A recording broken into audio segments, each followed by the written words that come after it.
Hey, everybody. Thanks for joining us today. Busy, exciting time heading into WrestleMania week this year in our backyard of New York, New Jersey, with MetLife Stadium and Barclays and everything else that is, sort of our backyard and our home of the WWE. This is an exciting card, and I know I say that a lot. The challenge is to always get to where you can top what you've done before, but I really feel like this is one of the biggest shows we've ever done. Top to bottom just feels special, and that's really saying something coming out of the situation with Tommaso Ciampa and an unfortunate situation of a speeding up of an injury that needed to be taken care of, and us having to sort of re-chart a course this close to the event. But it speaks to the depth of the talent and everything else, and their passion and commitment that we can do it in a seamless manner. And while I hate the fact that Johnny and Tommaso are not being able to pay off what has been a very long, emotional storyline ride for them, it is what it is, and we will head in a different direction that feels honestly epic in this moment. I know I use that word a lot here, but it just does. It feels it was a moment where at the end of that taping, Michael Hayes and Shawn Michaels and I looked at each other and said, wow, it feels almost just as big. So excited about it. Obviously, the Johnny Gargano-Adam Cole match, 2 out of 3 falls for the NXT Championship. In the women's, just 4 of the most talented women in the industry, period. Bianca Belair, Shayna Baszler, who has just, changed the entire landscape for me of NXT and the women's division, and then Kairi Sane and Io Shirai, who just, you can't say enough good stuff about them. For the UK Championship, Pete Dunne, who has just, exemplifies that brand and has an unbelievable future. And Walter, new to us, but obviously big impact. And that's a match that I'm looking forward to being something special. For the North American Championship, Velveteen Dream versus Matt Riddle. 2 unbelievable performers, definitely the future of the business, period. And then the NXT Tag Team Championship match between the War Raiders and Aleister Black, Ricochet, who have been on a tear, even on the main roster on both Raw and SmackDown as of late, doing sort of triple duty, so to speak. It should be an epic card. I can go down that card and say I could make a prediction that every single one of them steals the night, possibly the week.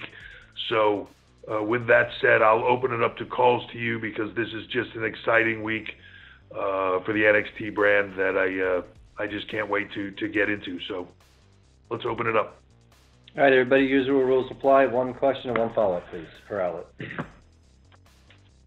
If you wish to ask a question at this time, please signal by pressing *1 on your telephone keypad. Please ensure the mute function on your telephone is switched off to allow your signal to reach our equipment.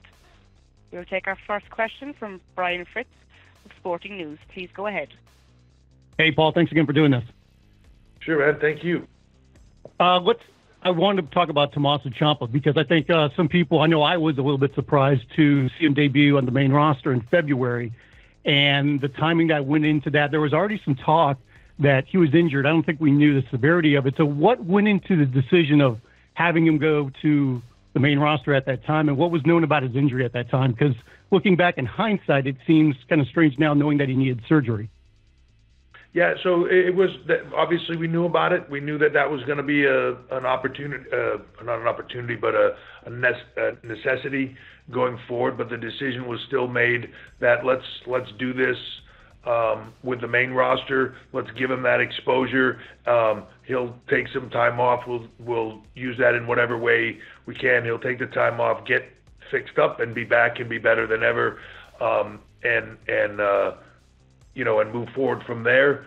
Unfortunately, with the type of injury he had, it went from one thing to another very rapidly, and we couldn't wait. It sort of changed from being something that was manageable to being something that we just, this is not a risk we're willing to take for anything. So we just moved to him immediately doing the surgery at that point in time and starting on the road to recovery. So a lot of thought put into all the conversations, but clearly something we knew about, and there was a plan for him on all aspects of it, including the, he's going to need to take some time off down the road here very soon to get this fixed.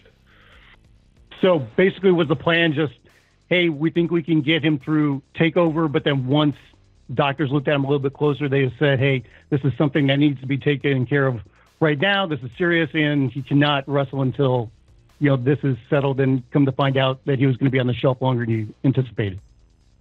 Well, no, so we knew the length of time probably that it was going to take for a return anyways, but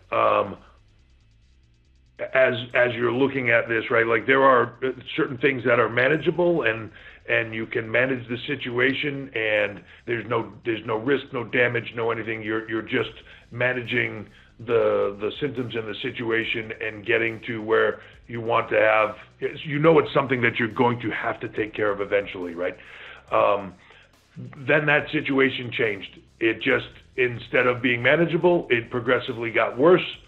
As soon as we saw it progressively getting worse, we realized the situation was not something that was manageable for us and for him, and we made the decision with him, obviously, to go in the direction that we did.